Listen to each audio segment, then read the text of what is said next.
जिसके रोज मुख में हरिचरणामृत जाता है, प्रियालाल का चरणामृत जाता है, अकाल मृत्यु नहीं हो सकती। ये शास्त्र ऐसे महापुरुषों के द्वारा लिखे गए हैं कि भगवान अपने वचन झूठे कर सकते हैं लेकिन संतों के नहीं। अपनो परण विशार भगत को पूरो परण निभाऊं, जाचक जाचू कहे तो बेचे से बिक जाऊं। देखो भीष्म जी ने कहा कि आपने नियम लिया है, मैं युद्ध में अस्त्र नहीं ग्रहण करूंगा, मैं गंगा का बेटा नहीं कहूंगा, शांतन सुत नहीं कहूंगा, यदि युद्ध में आपको अस्त्र न धारण करवा दिया। भगवान ने अपनी प्रण को झूठा साबित कर दिया और लेकर रथ का पहिया दौड़ पड़े भीष्म जी को मारने को। बोले बस यही बाण धनुष, यही देखना चाहता था कि आप अपना प्रण निभाते हो या अपने भक्त का। अपनो परण विसार भगत को अकाल मृत्यु हरणम, चिल्ला चिल्ला के कह रहे हैं, पैसा नहीं लगता। अपनी श्री जी को स्नान कर, राधा नाम, या आप मंदिर से किसी भी, हमारे बड़े उदार ठाकुर है, चाहे आप राधा रमण जी चले जाओ, बिहारी जी चले जाओ, आप किसी, ये सब हमारे वृंदावनाधीश्वर श्यामा श्याम ही अलग अलग कुंजों में गए हैं तो रसिकों ने लाड़ लड़ा के उनको अलग अलग नाम से पुकारा, वही गलबहियां दिए गए तो राधा रमण वही गए, बांके बिहारी वही, राधा वल्लभ। वृंदावन में और कोई है क्या? वही श्यामा श्याम तो विविध नाम रूपों से दुलार उनका किया जा रहा है। चरणामृत का भैया नियम ले लो। अगर सत्संग सुनते हो, संतों की वाणी पर श्रद्धा है, तो चरणामृत के बिना आपकी जिह्वा में कुछ खान पान की सामग्री नहीं जानी चाहिए। आज से नियम ले लो।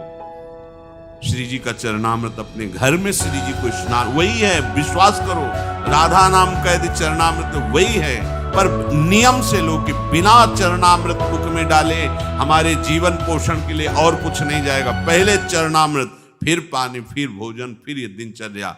अकाल मृत्यु हरणम, तुम्हारी अकाल मृत्यु नहीं हो सकती। कोई भी रोग होगा, रोग होगा, लेकिन विनाशनम, उसकी सामर्थ्य रोग का विनाश करता रहेगा चरणामृत। हम जी रहे हैं चरणामृत से, इनकी कृपा से, लेकिन हम आपको एक सही दवा बता रहे हैं, चरणामृत। अगर आप भावना करोगे तो चरणामृत आपके रोग को भले बना रहे, लेकिन उसको निष्प्रभावित रखेगा, उसका प्रभाव नहीं पड़ेगा। अगर आप प्रभु के चरणामृत को पीते हो तो अगला जन्म नहीं होगा, विश्वास मान लो ना। अकाल मृत्यु हरणम सर्वव्याधि विनाशनम श्री कृष्ण पादोदकम पीत्वा पुनर्जन्म न विद्यते।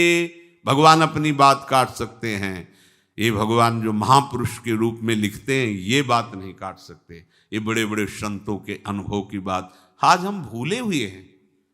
नियम से चरणामृत लो, आज से नियम ले लो सब। गुरु कृपा से 25 वर्ष से ये चल रहा है।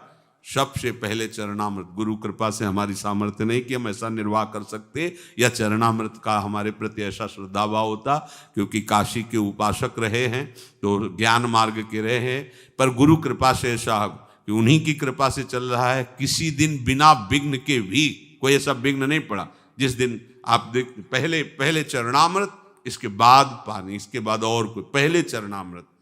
तो ये आप सब नियम ले, और अगर कहीं संतों का चरणामृत मिल जाए तब तो सोने पे सुगंध आ गई ऐसा समझ लो। हरि चरणामृत भी पियो और संतों का भी चरण, ये हमारे महाबल हैं, इसे माया नहीं काट सकती। चरणामृत और रोज चरण रज लगाओ वृंदावन की, ये सब महापुरुषों से अब कई बार आपसे कहा, आप नहीं समझ पा रहे।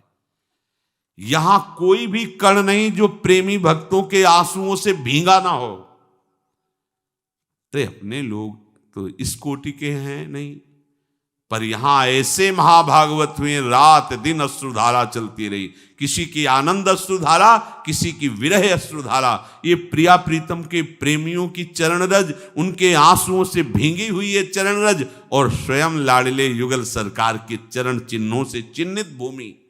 आज भी प्रिया प्रीतम यहीं विहरण करते हैं।